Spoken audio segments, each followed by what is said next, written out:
L'instant T.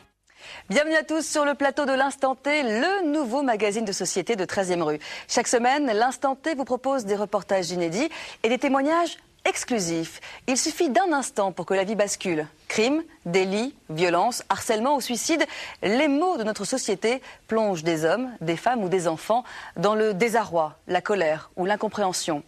Dans l'Instant T, nous prenons le temps de raconter leur histoire.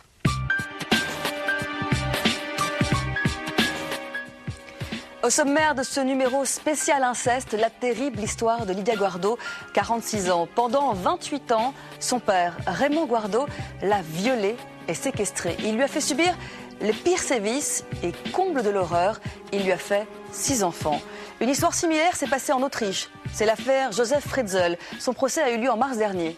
En France, il n'y aura pas de procès car Raymond Guardo, le père de Lydia, est mort avant que l'affaire n'éclate au grand jour. Il y a un an, Lydia a décidé de raconter son calvaire dans un livre.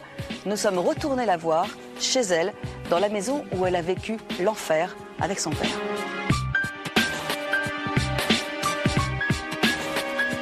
Dans cette émission exceptionnelle, entièrement consacrée à l'inceste, pour répondre à toutes nos questions, j'accueillerai dans un instant Marie-Louise Faure, députée UMP et chargée du rapport de la lutte contre l'inceste, Martine Nice, directrice du centre de thérapie familiale des Buttes-Chaumont à Paris, ainsi que maître Stéphanie Marcy.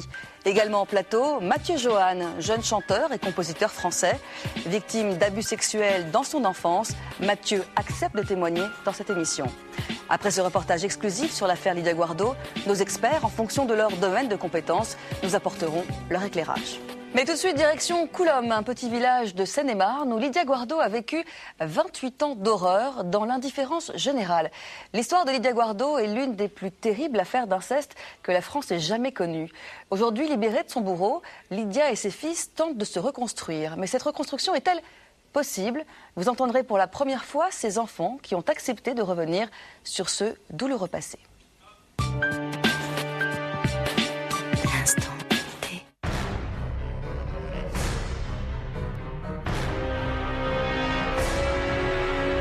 J'aurais envie de lui questionner pourquoi il m'a fait tout ça, mais il n'y a pas de réponse.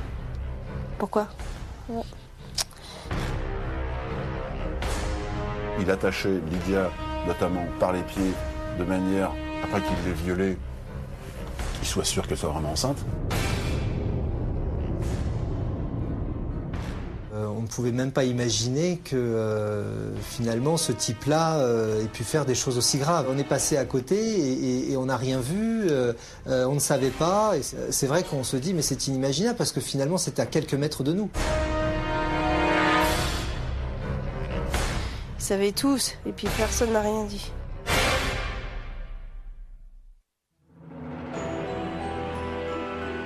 En avril 2008, l'Autriche découvre l'horreur. Dans la petite ville d'Amstetten, on apprend qu'un père a séquestré pendant 24 ans dans la cave de sa maison Elisabeth, l'une de ses filles, pour en faire son esclave sexuelle.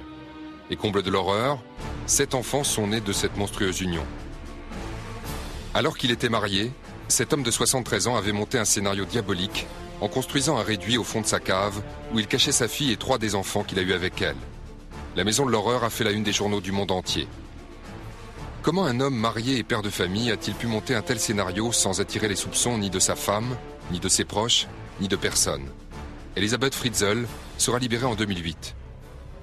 Au même moment, en France, une affaire similaire éclate. Lydia Guardo sort de son silence et avoue elle aussi avoir été séquestrée, violée et torturée par son père pendant 28 ans. Mais cette fois, tout le monde savait. L'affaire Fritzl, les enfants, tout le monde était confiné dans un secret, dans un blocos. Donc, tout le monde, les gens pouvaient dire on n'était pas au courant. L'affaire Lydia est totalement différente. Pendant des années, tout le monde a vu cet enfant non scolarisé, jeune, qui n'allait pas à l'école et qui travaillait. C'est à Coulombe, un petit village de 400 âmes situé dans la banlieue de Meaux, en Seine-et-Marne, que Lydia Guardo a vécu l'enfer dans l'indifférence générale. Un an après ces révélations, nous sommes retournés sur les lieux du drame, là où personne n'a voulu savoir. À côté, en bas, là, ouais. C'est des gens qui me rameaux avant. On ne connaît pas leur vie. Non, non, faut pas raconter n'importe quoi. Non, je sais pas, faut pas raconter n'importe quoi. Pourtant, c'est à quelques mètres d'ici, dans cette ferme, que Lydia a été frappée, violée et séquestrée par son père durant 3 décennies. Bah, c'est là que j'ai vécu tout ce que j'ai vécu. Là, j'étais attachée dans ce grenier-là. Le grenier fait tout ça, là, tu vois, comme ça. Et donc, les voisins, ils pouvaient entendre. Hein. Ils entendaient, de toute manière. Ils ont toujours dit qu'ils entendaient, mais qu'ils ne se souciaient pas de ce qui se passe chez les uns et les autres. Donc, voilà. On y va ? C'est avec le sourire que Lydia nous ouvre les portes de sa maison, comme elle l'a fait pour tous ceux qui se sont enfin intéressés à son histoire. Une histoire compliquée et monstrueuse qui ne saurait se lire sur l'album de famille. Ça, c'est moi encore quand j'étais petite. Ça, c'est le vieux pour 62 ans. Voilà. Mais t'as vu la gueule que j'ai, hein. Je suis plus belle maintenant. J'étais fatiguée. Hein. J'ai des coups dans la gueule. C'est dans cet immeuble de Meaux où Lydia a grandi avec sa sœur Nadia et son frère cadet Bruno. Les 3 enfants sont élevés par leur père, Raymond Guardo, et leur belle-mère, Lucienne Hulpa. Un après-midi, tandis que les 3 enfants s'amusent en bas de l'immeuble dans le bac à sable, Lucienne, visiblement en colère, leur demande de rentrer. C'est alors qu'elle attrape la plus petite, Lydia, l'emmène dans la salle de bain et la plonge dans une baignoire d'eau bouillante. J'hurlais, c'est chaud. Et elle n'a jamais voulu m'écouter. Et après, tu sais, la peau, elle commençait à faire des cloques, commençait à partir. Et elle a disait que c'était de la crasse qui partait. Et elle a pris la brosse à chien et elle a frotté. Bruno est alerté par les hurlements de sa jeune sœur. Et puis après, j'ai mon frère, j'ai entendu qui disait « Ouais, arrête, t'es en train de brûler Lydia ». Il est parti de la maison, il a été chercher mon père, qui était au PMU. Et mon père, quand il est arrivé en toute vitesse, il a viré la vieille. Et il m'a enlevé de la baignoire et toute ma peau glissait comme... Bon, tu sais, ça sera là-dedans toute ma vie, je crois. Lydia est aussitôt transportée à Lyon, à l'hôpital des Grands Brûlés. Le diagnostic est sévère. Brûlée au 4e degré, la fillette de 7 ans va avoir besoin de greffe de la peau. Après son hospitalisation, son père la déscolarise.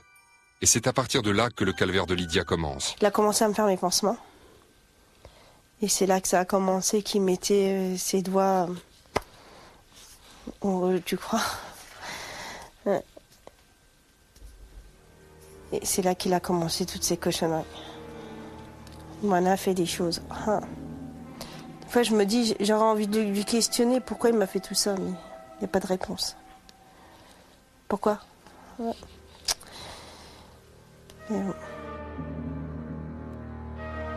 Le vieux, comme elle l'appelle, se livre à des attouchements quotidiens sur sa fille.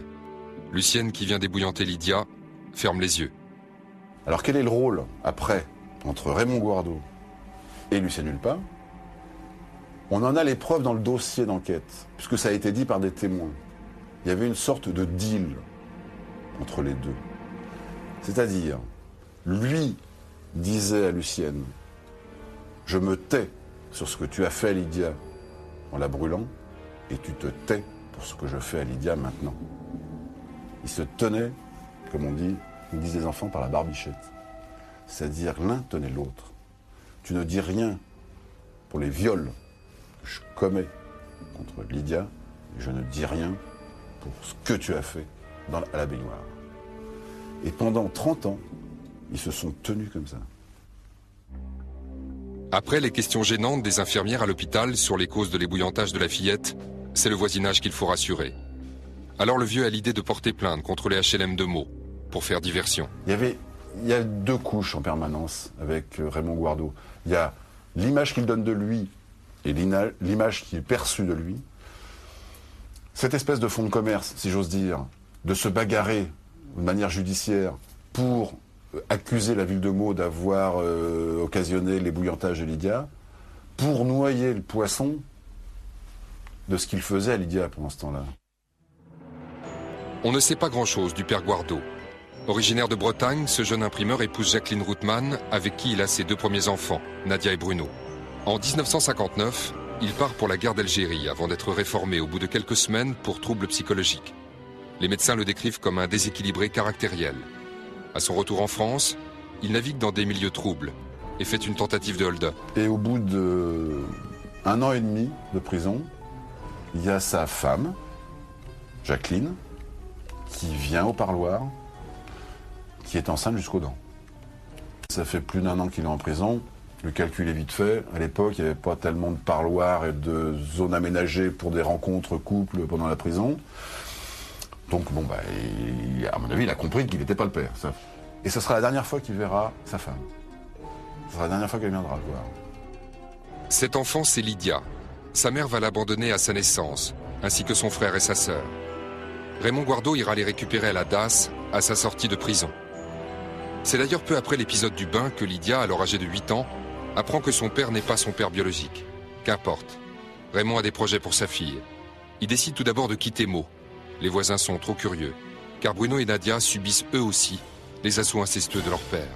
Le frère cadet et la sœur aînée profitent du déménagement pour s'enfuir. Autant les 2 enfants aînés ont réussi à échapper à Raymond Guardo, que Lydia était prisonnière, elle, de Raymond Guardo, parce qu'elle était pas scolarisée, elle n'avait aucun choix, il ne la lâchait jamais. Plus tard, les aînés dénonceront les maltraitances de leur père. Une plainte pour viol a été déposée par Nadia, restée sans suite. Le reste de la famille est désormais installé à Coulombe. Lydia n'a plus ses frères et sœurs pour la défendre. Nuit et jour, Lydia est violée et torturée par son père, avec la complicité de sa belle-mère. Ça faisait du mal parce qu'elle avait qu'elle gardait son bonhomme et qu'il me fasse pas chier.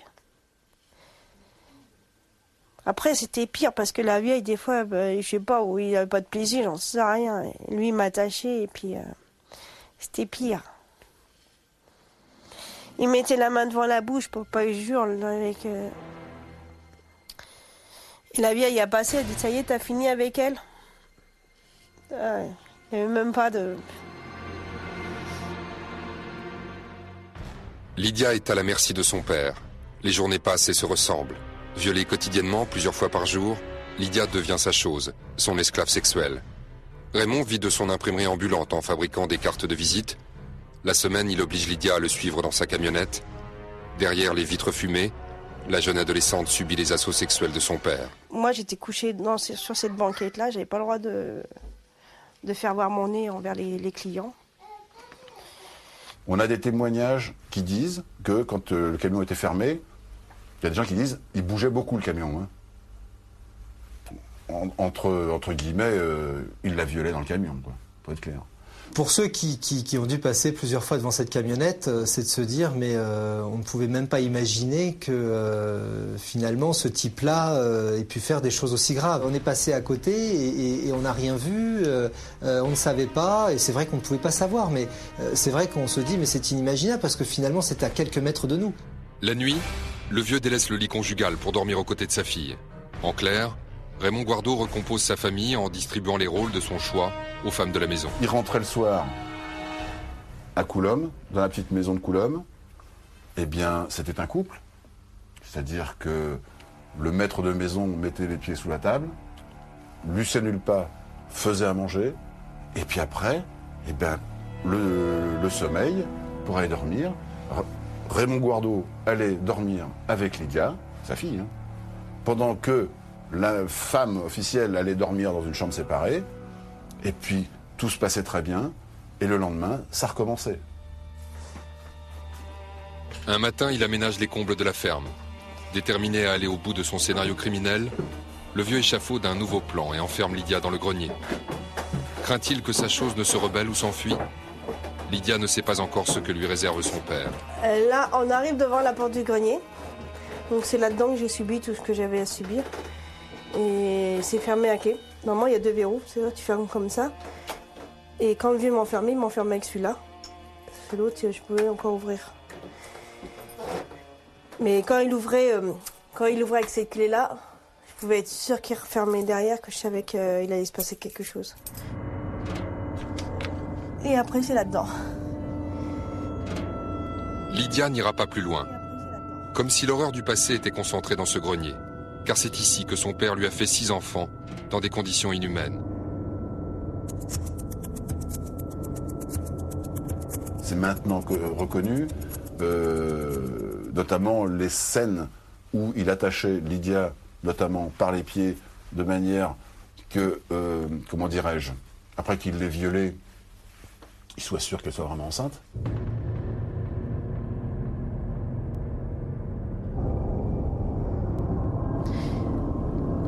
disait, ouais, tu me fais un enfant et après je te laisserai tranquille. Et il m'a jamais laissé tranquille. C'est avec précision qu'il calcule les jours, les cycles d'ovulation de sa fille. Tout est consigné dans le carnet de santé des enfants. Il va jusqu'à noter le jour de la fécondation. Ainsi peut-on lire pour la naissance d'un de ses fils: Lydia tombe enceinte à compter du 25 mars 1986, jour de la Sainte-Catherine, et donc le lundi en lune montante. Jusqu'au jour de la naissance de Bruno, sa maman a donc été enceinte 274 jours. Où il comptait les jours, je l'ai mise enceinte, c'est la pleine lune, elle doit accoucher dans 30 ans de jours et ainsi de suite. C'est une folie, hein, c'est une folie tout ça. Là-dedans, je suis restée renfermée une fois, 2 ans, 3 ans. C'était ma vie. Je faisais pipi dans les bacs, je faisais pipi dans les seaux. Je n'avais pas le droit de sortir. Celui qui vidait mon pipi, c'est lui qui... C'était ma vie.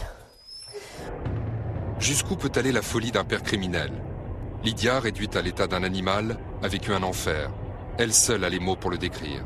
Le vieux, tellement qu'il était pourri, je restais peut-être une semaine sans manger, ben tu bouffais ta merde, hein, tellement que t'as faim. L'être humain, on bouffe notre merde, hein, comme on dit. J'en ai bouffé, je ne me cache pas, et puis c'est la vie, hein, si tu veux vivre, hein, tu te bagarres avec la vie. Raymond Guardo fait accoucher sa fille loin du village, à la Salpêtrière, à Paris. Elle y mettra au monde les 6 enfants de son père. À chaque fois, elle tente de parler, mais son père la fait passer pour une irresponsable. On me demandait qui était le père. Bah, je disais, c'est mon père. Il dormait pendant toute la période où Lydia était en maternité, après avoir accouché. Il dormait dans la chambre de Lydia pour être sur place, pour pas qu'elle raconte ce qui aurait pu le gêner. Lydia a souvent parlé. Alors elle a parlé avec des mots qui étaient les siens, mais totalement discrédités finalement par son père. Je pense qu'il a laissé penser effectivement que tout ce qu'elle vivait et tout ce qu'elle pouvait raconter n'était pas vrai. À leur retour à la maison, ses enfants lui sont retirés par Guardo, qui lui interdit de les toucher ou même de leur parler. C'est Lucienne qui prend la place de la mère, elle qui n'a jamais pu avoir d'enfant. Et encore une fois, le vieux distribue les rôles dans un scénario diabolique où lui seul décide, envers et contre toute humanité. Les mômes savaient que j'étais leur mère, mais ils ne devaient pas m'appeler maman ni rien du tout. Ils ne devaient pas me dresser la parole. S'ils devaient me dresser la parole, ils devaient demander au vieux s'il pouvait m'amener du pain. La vieille l'appelait maman quand même.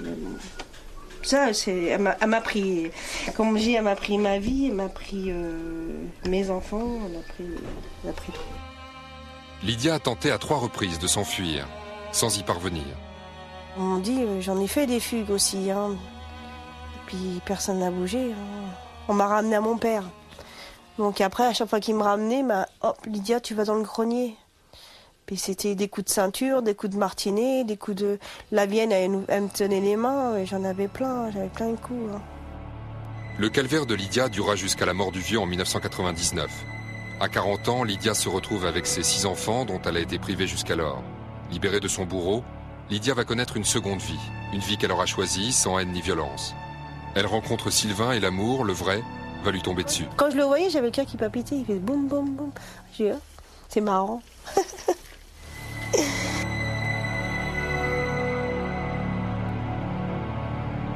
Si je fais ma vie avec elle aujourd'hui, c'est parce que je pense que c'est une fille qui le mérite, qui mérite d'avoir une vie, voilà, comme tout le monde, parce que c'est pas une personne différente pour autant. Lucienne est partie de la maison, cette maison de l'horreur, où Lydia continue de vivre avec ses enfants aux côtés de Sylvain, qui va lui faire prendre conscience du drame qu'elle a vécu. Moi, quand j'ai connu, elle était suicidaire. Elle était dans un état très, très déprimé, et puis en même temps, il y avait ce qu'elle n'avait pas encore très bien compris, du fait de ce qu'elle avait subi avec le vieux. En fait, elle avait de l'affection envers lui au départ. Et parce que pour elle, c'était sa référence, c'était la seule personne qu'elle a réellement connue, c'était la personne qui l'avait éduquée. C'est toute une vie qu'il a fallu lui réapprendre quelque part. Ça a été un passage vraiment, je pense, terrible pour elle, quoi. Et ça prouve quand même qu'elle a une personnalité très forte. Sylvain arrive à convaincre Lydia d'aller en justice pour que ce drame soit reconnu et que les criminels soient jugés. Une enquête judiciaire est ouverte en août 2001. Après 3 années d'instruction, Lucienne Hulpas est mise en examen pour non-empêchement de crime. Cette femme, elle nie en bloc.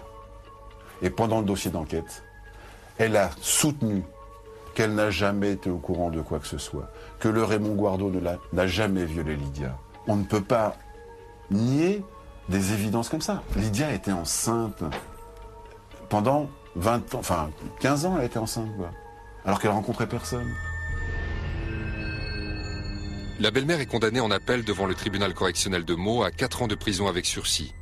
Un jugement au goût amer pour la défense qui déplore par ailleurs que le principal accusé ait réussi à échapper à la justice pendant toutes ces années. Vous avez le pire du pire. Pour moins que cela, vous avez des personnes, et bien heureusement, qui se retrouvent devant la cour d'assises, je parle même de victimes, qui sont là pour finalement faire entendre leur voix. Eh bien, Lydia Guardo n'a jamais eu la chance, finalement, de voir Raymond Guardo comparaître devant une juridiction. Au même moment, en avril 2008, l'affaire Fritzl éclate en Autriche. Lydia trouve alors le courage de briser l'omerta et se décide à rendre son affaire publique. Dans un livre, elle raconte les agissements d'un père criminel et dénonce la loi du silence. Car tout le monde savait, mais personne n'a rien dit. Personne n'a essayé de l'extraire de son calvaire. Finalement, beaucoup de choses se passent et puis finalement, personne ne dit rien ou personne ne fait rien. Et c'est avéré que beaucoup de témoignages dénonçaient le fait que les gendarmes avaient été appelés et n'étaient pas venus.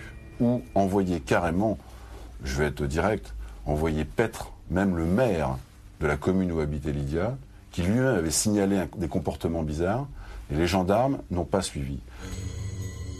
Les médecins ne se sont jamais inquiétés des traces de coups qu'elle avait sur le corps. Les services sociaux n'ont pas cherché non plus à comprendre pourquoi Lydia n'allait pas à l'école. Et les gendarmes, pourquoi ne l'ont-ils pas écoutée ?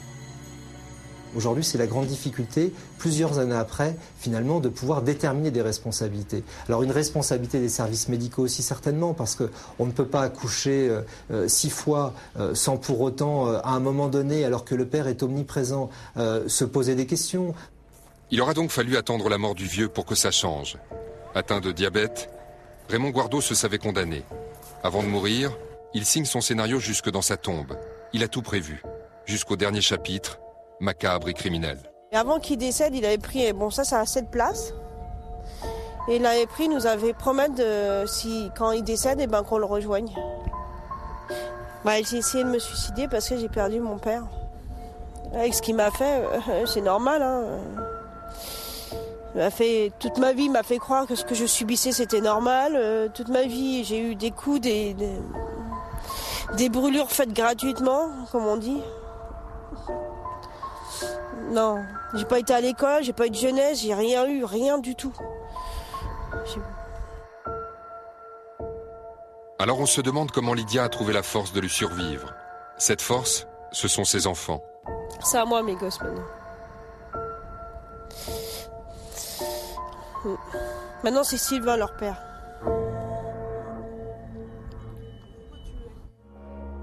Ils sont 6 garçons de 17 à 26 ans. Quel avenir pour chacun d'eux ? Comment vont-ils reconstruire leur vie d'adulte, leur vie de père, avec Raymond Guardo comme modèle ? Et surtout en ayant vu leur mère traitée comme cela. Je vous rassure tout de suite, je pourrais me couper les mains et tout, et je suis prêt à jurer. Ma fille, c'est tout pour moi, mon futur fils aussi. Ma femme, c'est tout pour moi, et ce que j'ai vécu, non, au contraire, ça sera tout le contraire, ça sera le meilleur pour eux. JR est l'aîné des garçons. C'est la première fois qu'il revient sur ce douloureux passé. Il s'en est sorti, il a besoin de personne, et de tous mes gars, c'est ma plus grande fierté, et ça, je l'ai toujours dit. Quand on sait qu'on vient d'un mec qui a violé sa fille adoptive, et qu'au collège, on me disait, c'est ton père, et moi je disais, mais non, c'est pas mon père, arrêtez vos conneries, tout ça. Je faisais un blocage, et voilà, mais finalement, tous ceux que je connaissais à Meaux, ou tout ça, qui me disaient ça quand j'étais au collège, j'avais 15-16 ans, c'était vraiment la vérité. Ils mettaient ça dans la gueule et moi je voyais rien, je voyais le mal, ouais.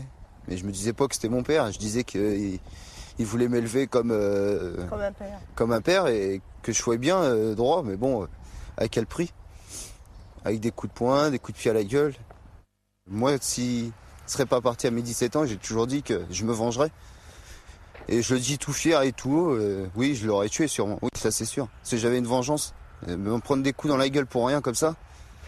Je sais pas, j'ai rien demandé à vivre. J'ai pas demandé à être né.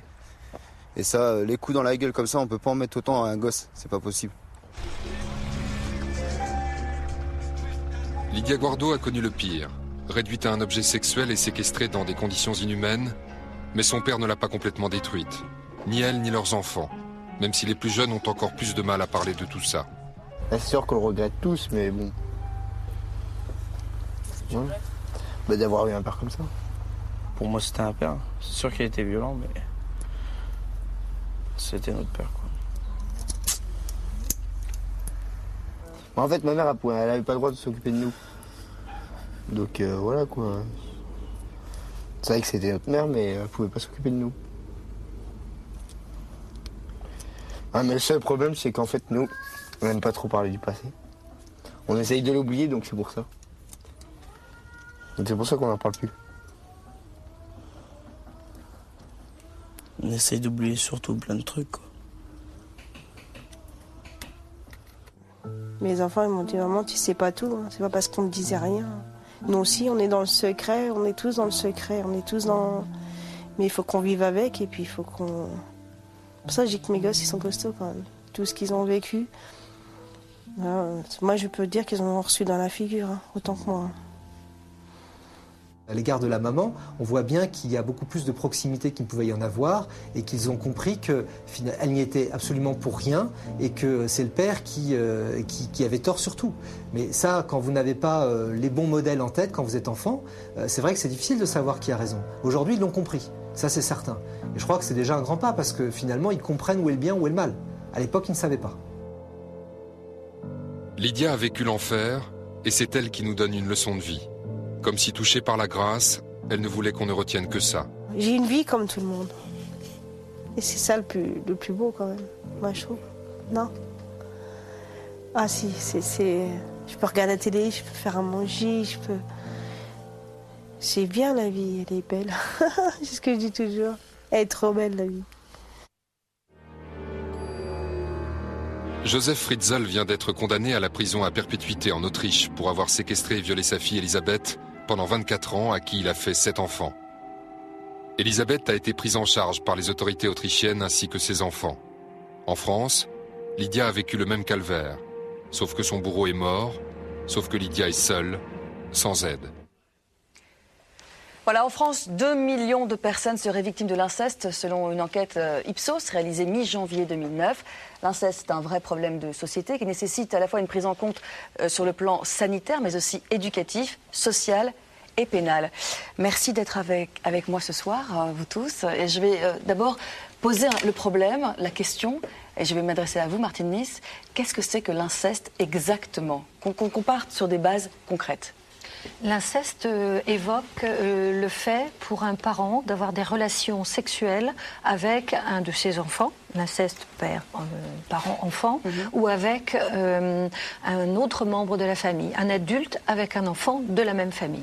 Où est-ce que commence la terminologie inceste? Où ça commence? Les attouchements? Dès que l'adulte ou un adolescent aussi, quand il s'agit d'inceste frère-sœur ou frère-frère ou sœur-sœur, dès que le geste est un geste sexuel. D'accord. Voilà. Dans le cas de Lydia Guardo, son père n'est pas son père biologique. On parle quand même d'inceste. Alors, oui, moi je pense qu'il faut vraiment le dire parce qu'il l'a élevé et c'est une forme d'inceste, même si sur le plan biologique, ça ne l'est pas. Voilà, mais il faut le retenir. Marie-Louise Faure, donc vous êtes chargée du fameux rapport de la lutte contre l'inceste. On voit là, pour Lydia Guardo, tout le monde savait. Tout le monde savait, dans le village on savait également, personne n'a parlé. Comment c'est possible tout ça? L'inceste est un des derniers tabous. Il faudrait voilà, je le dis et je le répète, à partir du moment où c'est tabou, on n'en parle pas. Et je crois que tout ce que vous avez décrit est fort bien, et ce qu'elle décrit avec ce cœur et enfin, je pense qu'on est tous saisis par son témoignage. Je crois que toutes les institutions sont à l'image de ce que fait notre société. Donc c'est vrai qu'on n'imagine pas forcément tout cela. Fritzl en Autriche, Guardo en France. Récemment, il y a eu 2 autres affaires. Une en Italie, elles ne sont pas avérées, en tout cas, on en parle. Il y en a une autre en Colombie. Est-ce que finalement, ce sont des épiphénomènes qui sont monstrueux, ou est-ce que l'inceste et ces affaires aussi horribles que celle-ci sont plus courantes et moins originales qu'il n'y paraît? Là, je pense que parce que la société évolue, ces affaires terrifiantes et monstrueuses émergent enfin à la connaissance du grand public. Mais bon, je connais bien Lydia et ses enfants puisque je m'en suis occupée pendant quelques années. Ces affaires-là existent effectivement beaucoup plus que l'on ne croit. La question est d'apprendre à repérer déjà les signes présentés par les enfants victimes dans toutes les classes sociales, parce que ce n'est pas seulement que dans des situations exceptionnelles. Les médias en parlent beaucoup plus. Justement, aussi. oui, Mathieu. Et grâce aussi à des gens comme Lydia. On est très en retard par rapport aux pays anglo-saxons. Le Canada a mis en place des tas de choses pour lutter contre cela, l'a identifié. On est des pays latins. Vous nous dites qu'on manque d'infrastructures. Dans votre rapport, vous dites qu'on manque d'infrastructures pour accueillir et faire le suivi de ces familles. On n'en a pas, allez-y. Pardonnez-moi, Mathieu. Je suis atterré parce que je pense que vous êtes convaincu que d'inscrire l'inceste au code pénal va changer la face du monde. Non, bien sûr que si, quelque part. Il y est déjà dans le code pénal. Il est déjà reconnu. Ce que demande Marie-Louise Faure notamment, c'est que le terme d'inceste, et qu'on mette un mot sur les mots, soit inscrit. Ça vous êtes contre? Mais par ascendant, ça veut dire la même chose.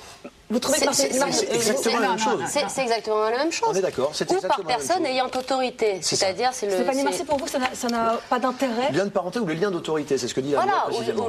Ça existe déjà. Ou personne ayant autorité. C'est-à-dire le professeur, l'éducateur, tout. Alors, je vais tourner vers l'avocate pour savoir si ça a un intérêt, parce que vous recevez dans votre cabinet des jeunes victimes qui ont certainement besoin d'être reconnues. Ça leur suffit d'être reconnues comme jeunes personnes ayant subi un viol avec ascendant. Ça leur suffit largement. Ça veut dire que mon papa m'a violée. J'ai été violée par un ascendant, ça veut dire que mon papa m'a violée. Si vous voulez, moi, le problème de l'inceste se pose à la source. Ce qui fait que l'enfant est différent des autres enfants qui ont été abusés par un pédophile, c'est que ça se passe dans le cercle fermé de la famille. Et ça se passe par l'agresseur et la personne qu'on aime le plus au monde. Donc, si vous voulez, la parole va être encore plus difficile à sortir que pour un petit enfant normal. Moi, là, je m'adresse à l'avocate pénaliste que vous êtes.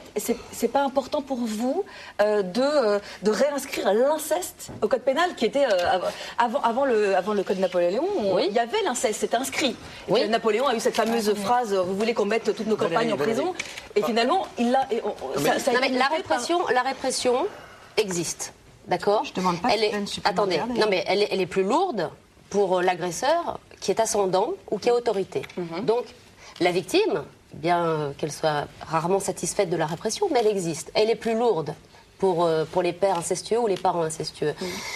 Aujourd'hui, ce qu'il faudrait, c'est que le petit enfant qui est victime au sein de sa famille, et donc c'est un cercle fermé, personne ne peut voir ce qui se passe au sein de la maison. Il faudrait qu'il soit informé. Vous avez vécu non pas l'inceste, mais une histoire de pédophilie, c'est-à-dire que vous avez été abusé dans votre jeunesse par un éducateur dans un camping, c'est ça? Non, par un animateur de camping, voilà, le vigneron du camping. Qui a gagné votre confiance? Oui, comme en général tous les pédophiles qui se présentent à des enfants, pas masqués évidemment, en plein jour. Qui s'est introduit dans le cercle familial, qui est devenu ami? Bien sûr, ma maman s'est amourachée de ce type. Du coup, il est entré comme ça dans la famille. Il n'était absolument pas amoureux de ma mère. Uniquement, il voulait uniquement jouer avec moi parce qu'il est amoureux de moi. C'est ce que j'ai appris 10 ans plus tard quand je l'ai retrouvé, 10 ans après avoir retrouvé avoir vécu cette histoire. Comment est-ce que votre maman, quand elle a reçu l'information, comment elle a réagi, elle? Évidemment, comme beaucoup de mamans de victimes ou de parents de victimes plus généralement, avec beaucoup de surprise et de stupeur, puisque jamais elle n'aurait pensé. C'est vous?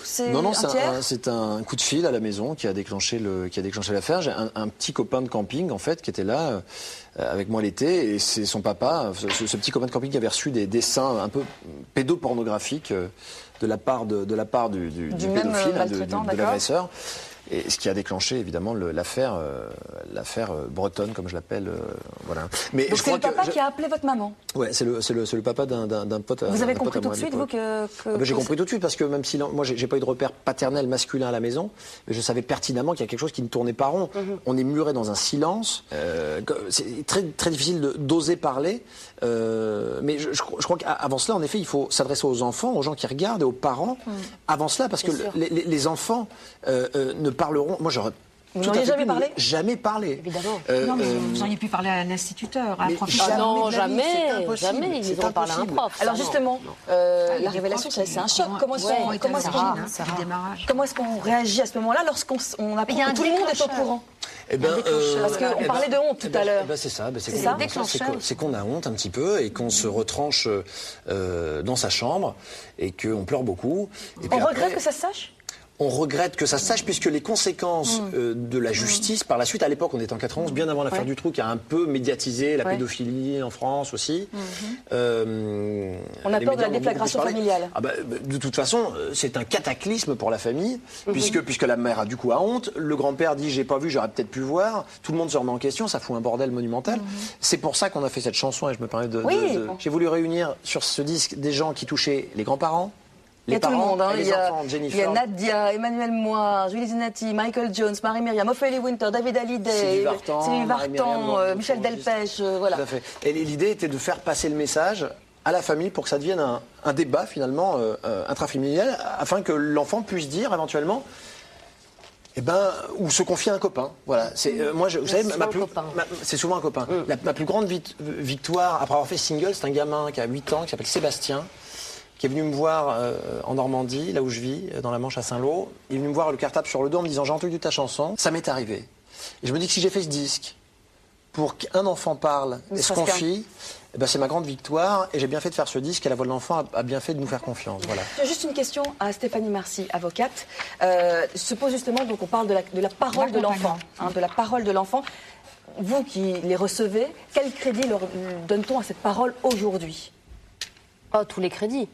Tous les crédits ? Ah oui, bien sûr. Je pense qu'elle est la parole de l'enfant est entendue.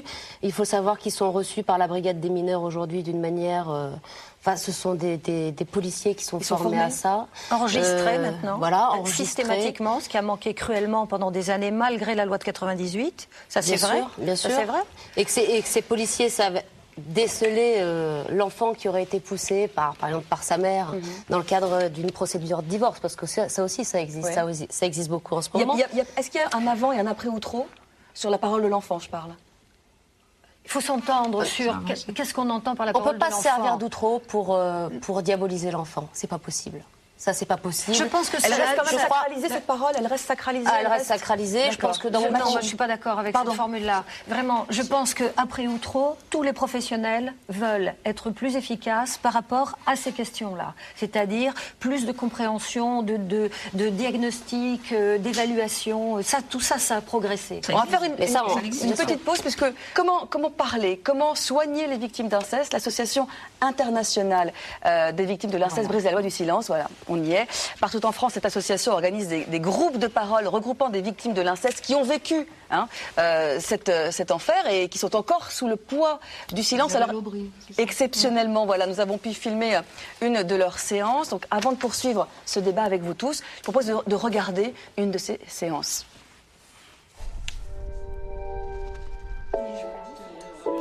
Bonjour, bienvenue à tous dans ce groupe un peu particulier. Donc je suis Constance, c'est moi qui vais modérer aujourd'hui. On n'est pas là pour but thérapeutique, mais vraiment à but de venir témoigner en tant que victime d'inceste. Aujourd'hui, le thème de ce groupe, c'est comment se soigner de l'inceste, quel type de soins après l'inceste. Victime et survivant de l'inceste et proche de victime. Evelyne, victime de l'inceste. Donc Magali, survivante de l'inceste. Moi, ça fait quasiment 2 ans que je suis sortie de l'inceste suite au départ de mon mari qui a été un élément déclencheur. C'est ma mère qui m'a mis en thérapie à l'âge de 11 ans pour grave dépression. Sauf que je suis tombée sur une psy pas très intelligente qui m'a beaucoup écoutée pendant des années et qui, quand le jour a voulu mettre mon père chez le juge pour enfants, quand elle l'a rencontré, elle l'a trouvé très séduisant. Donc malheureusement, c'était moi qui étais folle après ça. Alors vous avez beau voir des thérapeutes, oui. Alors vous racontez votre souffrance, ils vont dire oui, je comprends votre douleur, oui, je comprends votre souffrance. Allez, une ordonnance, on vous prescrit des médicaments, et puis c'est tout.